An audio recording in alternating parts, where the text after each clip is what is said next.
나는 전능하신 아버지 하나님 천지의 창조주를 믿습니다. 나는 그의 유일하신 아들 우리 주 예수 그리스도를 믿습니다. 그는 성령으로 잉태되어 동정녀 마리아에게서 나시고 본디오 빌라도에게 고난을 받아 십자가에 못 박혀 죽으시고 장사된 지 사흘 만에 죽은 자 가운데서 다시 살아나셨으며 하늘에 오르시어 전능하신 아버지 하나님 우편에 앉아 계시다가 거기로부터 살아있는 자와 죽은 자를 심판하러 오십니다.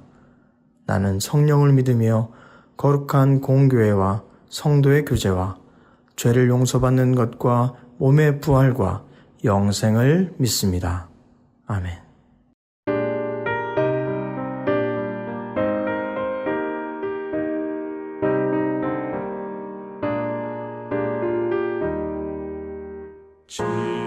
지금까지 지내온 것 주의 크신 은혜라. 한이 없는 주의 사랑 어찌 이루 말하랴. 자나깨나 주의 손이 항상 살펴주시고 모든 일을 주 안에서 형통하게 하시네. 맘도 연약하나 새 힘 받아 살았네. 물붓듯이 부으시는 주의 은혜 족하다. 사랑 없는 거리에 나 험한 산길에 갈 때 주의 손을 굳게 잡고 찬송하며 가리라.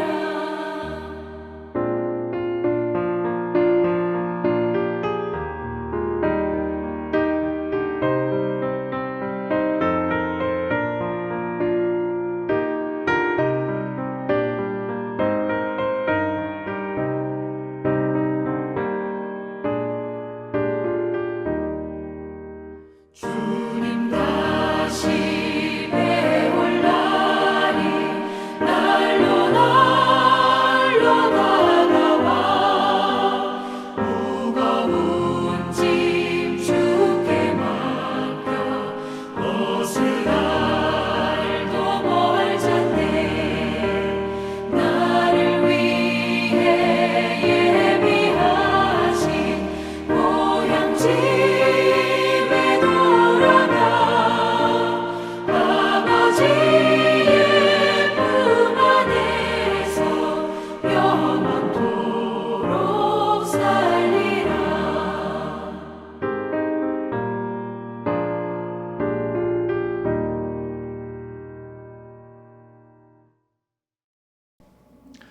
할렐루야. 오늘 아침 함께 보실 하나님 말씀은 누가복음 22장 31절부터 34절까지 말씀입니다.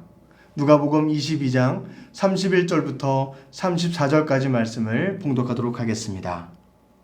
시몬아 시몬아 보라 사탄이 너희를 밀 까부듯 하려고 요구하였으나 그러나 내가 너희를 위하여 내 믿음이 떨어지지 않기를 기도하였노니 너는 믿음을 돌이킨 후에 내 형제를 굳게 하라. 그가 말하되 주여 내가 주와 함께 오게도 죽는 데에도 가기를 각오하였나이다. 이르시되 베드로야 내가 말하노니 오늘 닭 울기 전에 내가 3번 나를 모른다고 부인하리라 하시니라. 아멘. 하나님 말씀입니다. 오늘 누가복음 22장 말씀은 예수님께서 이 땅에 공생의 사역을 마치시는 마지막 고난주간의 5번째 날 바로 목요일에 있었던 사건을 기록하고 있습니다. 특별히 우리가 함께 읽은 이 본문 가운데는 예수님의 제자였던 베드로에게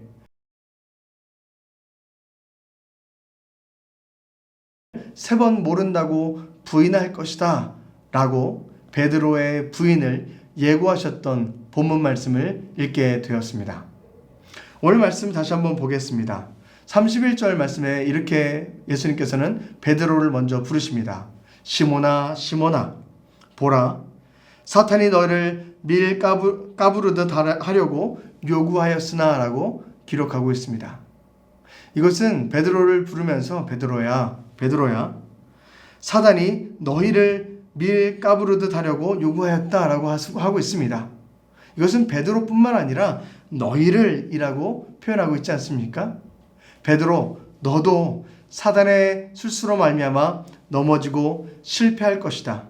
뿐만 아니라 너희들 모두가 예수님의 제자들 너희 모두가 사단이 너를 무너뜨릴 것이고 너희가 실패하게 만들 것이고 너희의 약함을 너희의 부족함을 다 드러내도록 할 것이다 라고 예수님께서는 십자가 사건을 앞두시고 제자들에게 너희가 사단의 술수에 무너질 수밖에 없을 것이다 라고 예고해 주고 있다라는 사실입니다.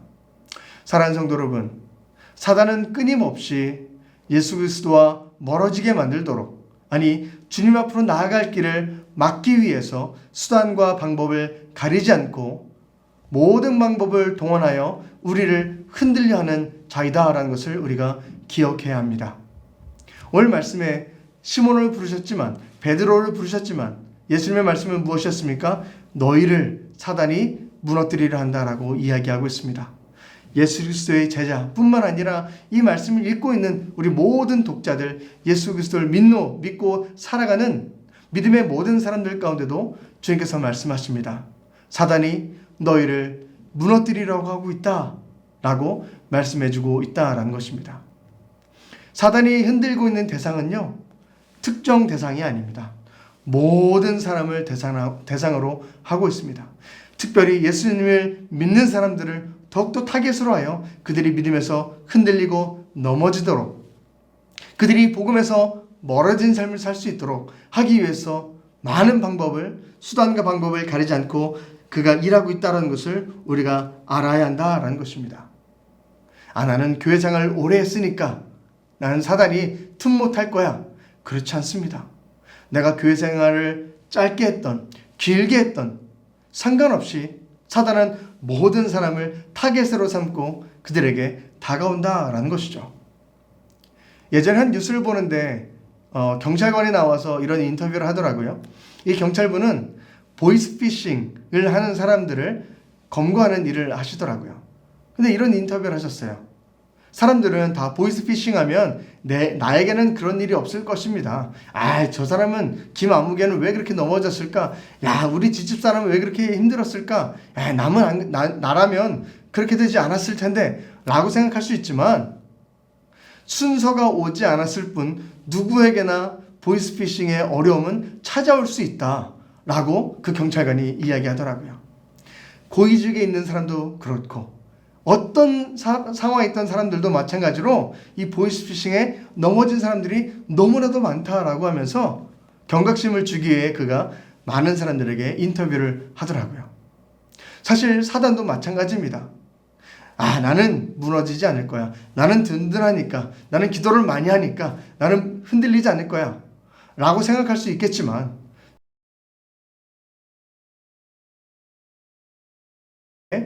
그들을 믿음에서 멀어지게 만들기 위해서 그는 일하고 있다는 것을 우리는 기억해야 한다라는 것입니다. 감사한 것은 무엇이냐면 32절에 다른 공간복음에 나오지 않는 특별한 말씀이 나오게 됩니다. 바로 예수님의 중보 기도에 대한 말씀이 적혀 있습니다. 사단은 우리를 넘어뜨리려 하지만 우리는 그 가운데에 우리 힘으로 이겨낼 힘이 없지만 우리를 위해서 누가 기도해 주시느냐? 바로 주님께서 우리를 위해 기도해 주신 줄로 믿습니다. 32절 말씀 함께 같이 읽겠습니다. 그러나 내가 너희를 위하여 내 믿음이 떨어지지 않기를 기도하였노니 너는 돌이킨 후에 내 형제를 붙게 하라 라고 말씀하십니다. 그러나 사단은 너를 무너뜨리려고 할 것이고 너는 쓰러질 수밖에 없을 것이다. 그러나 내가 너를 위해서 내 믿음이 떨어지지 않기를 기도하였다라고 기록하고 있습니다. 베드로, 너는 닭이 울기 전에 나를 3번이나 부인하고 나를 떠날 것이야. 하지만 그러나 너는 너가 믿음에서 떨어져 나가지 않기를 위해 기도함으로 말미암아 다시금 나에게 돌아올 것이고 그 후에는 내 형제들을 더욱더 믿음에 굳건하게 세워주는 역할을 너가 할 것이다 라고 하며 주님께서는 베드로를 위해 중보하셨습니다. 뿐만 아니라 우리 모든 인류를 위해서 우리 각 사람을 위해서 주님께서는 지금도 기도하고 계신 줄로 믿습니다. 우린 살다 보면 좋은 일이 펼쳐지거나 내가 했던 일에 성과가 나타나면 아 그래 내가 탁월했으니까 이 일을 잘했지라고 생각할 수 있습니다. 아 나에게 능력이 있으니까 이런 일을 할 수 있었지 야 나니까 이 정도 할 수 있는 거야 라고 고백하는 순간들이 생길 수 있습니다. 하지만 이 모든 것들이 착각이라는 것입니다. 내가 감당할 수 있는 일은 없다라는 것이죠. 내가 지금까지 살아올 수 있었다라는 것, 지금까지 내가 이런 성과를 낼 수 있었던 것, 내가 이 길을 걸어갈 수 있도록 모든 걸음을 인도하신 분이 바로 하나님이신 줄로 믿습니다. 그렇게 우리는 이 모든 순간 가운데에 이렇게 고백해야 합니다. 모든 것이 다 하나님의 은혜입니다. 함께 따라해 볼까요? 모든 것이 다 하나님의 은혜입니다. 아멘입니다. 오늘 말씀 가운데에 예수님의 제자였었던 베드로에게 그리고 제자들에게 말씀하셨어요. 너희가 무너질 것이다. 하지만 내가 너희를 위해서 끊임없이 간구하고 기도하겠다. 그러므로 말미암아 너희는 믿음에서 흔들릴지언정 떨어져 나가지 않고 다시금 돌아와서 회복하여서 믿음을 굳건히 세워져 나가는 삶을 살아가기 원한다라고 주님께서는 말씀해 주고 계십니다. 포로로 다 끌려갔던 이스라엘 백성들 가운데도 주님 말씀하시죠. 나에게 돌아오라. 나에게 돌아오라. 너의 믿음이 흔들리고 무너지고 쓰러져서 나라도 다 황폐해졌었고 너희가 포로로 다 끌려갔지만 주님께서 원하신 것은 무엇입니까? 다시금 회복하고 나에게 돌아오라 라는 것입니다. 너희는 그럴 수 있다. 연약할 수 있고 무너질 수 있고 쓰러질 수 있고 너에게 많은 헛됨이 있어서 사단으로 말미암아 흔들릴 수밖에 없을 것이다. 하지만 중요한 것은 무엇이다? 다시금 나에게 돌아오는 것이다. 믿음을 회복하고 돌아오는 것. 나는 그것을 소망하고 그것을 바란다라고 주님께서는 말씀하고 계시다라는 것입니다. 우리의 삶의 모습을 본다면 지금까지 내가 살아갈 수 있는 것, 이 모든 것이 다 하나님의 은혜인 줄로 믿습니다. 내 모습만 보게 된다면 내가 지금까지 살아올 수 있었겠습니까? 나의 죄성을 본다면 내가 지금까지 이런 일들을 해갈 수 있었겠습니까? 나의 연약함이 있었지만 나의 부족함이 많이 있었지만 주님께서는 나를 위해서 끊임없이 기도해 주셨고 나를 붙잡아 주셨고 한량없는 은혜를 부어주셨기에 사도 바울이 고백했던 것처럼 나의 나된 것은 다 하나님의 은혜입니다 라는 고백을 우리가 드려야 될 줄로 믿습니다. 오늘 말씀에 33절에는 이렇게 이야기합니다. 베드로는 고백하죠. 주님 그렇지 않습니다. 내가 주와 함께 옥에도 갈 것이고 죽는 데에도 가기를 각오하였습니다. 그 목숨까지도 내가 내어놓고 주님을 따르겠습니다라고 사도 바울은 베드로는 고백했습니다. 하지만 주님은 알고 계셨습니다. 그가 무너질 것이고 흔들릴 것이다. 하지만 그럼에도 불구하고 우리는 고백합니다. 주님, 나는 주님 떠나지 않겠습니다. 내 생명을 다 걸고 주님을 지키겠습니다.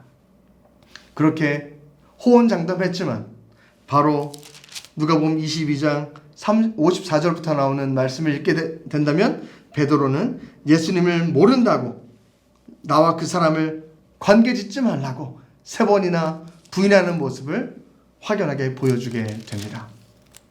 사랑하는 성도 여러분, 우리가 무너질 수 있다는 것, 흔들릴 수 있다는 것을 알아야 합니다. 내가 연약하다는 것을 고백해야 합니다. 하지만 나의 연약함을 아시는 주님께서 나를 끝까지 붙들고 놓지 않는다는 그 사실도 우리는 기억해야 될 줄로 믿습니다. 그렇게 우리는 이렇게 찬양하고 고백할 수 있습니다. 약할 때 강함 되시네 나의 보배가 되신 주 나의 모든 것 쓰러진 나를 세우고 나의 빈잔을 채우네 주 나의 모든 것. 주님께서 우리의 부족함을 채워주실 줄로 믿습니다. 우리의 약함을 보듬어 주실 줄로 믿습니다. 그렇게 우리는 날마다 고백하는 것입니다. 주님, 나를 붙잡아 주시니 감사하다고. 모든 것이 다 하나님의 은혜로 말미암은 것이라고. 날마다 기도하며 나아갈 때에 우리가 주님을 흔들릴지언정, 주님을 배반할지언정, 주님은 다시금 나를 붙잡아 주시고 회복시켜 주시고 온전히 나아갈 수 있는 길을 열어주시는 은혜가 있을 줄로 믿습니다. 베드로도 3번 부인했습니다. 하지만 부활하신 주님을 다시 만남으로 말미암아 그 모든 부족함들을 주님께서는 그 연약함들을 다 싸매어 주셨고 하나님께서 그를 다시금 붙잡아 주셔서 초대교회의 귀한 리더로서 귀한 인도자로서 역할을 감당해 나아갈 수 있도록 그를 붙잡아 주시지 않았습니까? 사랑하는 성도 여러분, 혹여나 여러분 삶 가운데에 흔들리는 모습들이 있으십니까? 걱정하지 마십시오. 주님 붙들고 나아가십시오. 주님께서 우리를 위해 간구하심으로 말미암아 또 우리를 붙잡아 주심으로 말미암아 그 모든 사단의 어려움들 가운데에 모든 우리를 흔들려는 모든 술수 가운데에 그것을 이겨내고 뛰어넘어 나아갈 수 있는 귀한 길과 능력이 우리 가운데 주어질 줄로 믿습니다. 함께 기도하겠습니다. 사랑이 많으신 하나님 아버지 감사합니다. 지금까지 지내온 것도 하나님의 은혜이고 앞으로 우리가 살아갈 모든 것들도 하나님의 은혜임을 고백하며 나아갑니다. 부활하신 주님을 만났던 베드로도 자신의 연약함을 다 뉘우치고 주님의 은혜로 말미암아 다시금 강건한 능력으로 살아가게 되지 않았습니까? 하나님, 우리 삶 가운데 우리도 무너지고 쓰러질 때가 많이 있습니다. 그때마다 우리를 위해 간구하여 주옵시고 우리를 손 놓지 말아 주시고 우리가 다시 피할 길과 생명의 길로 올라갈 수 있도록 다시금 믿음을 회복하고 굳건해질 수 있도록 우리를 붙잡아 주옵소서. 사랑이 많으신 예수 그리스도 이름으로 감사하며 기도드립니다. 아멘. 하늘에 계신 우리 아버지, 아버지의 이름을 거룩하게 하시며 아버지의 나라가 오게 하시며 아버지의 뜻이 하늘에서와 같이 땅에서도 이루어지게 하소서. 오늘 우리에게 일용할 양식을 주시고 우리가 우리에게 잘못한 사람을 용서하여 준 것 같이 우리 죄를 용서하여 주시고 우리를 시험에 빠지지 않게 하시고 악에서 구하소서. 나라와 권능과 영광이 영원히 아버지의 것입니다. 아멘.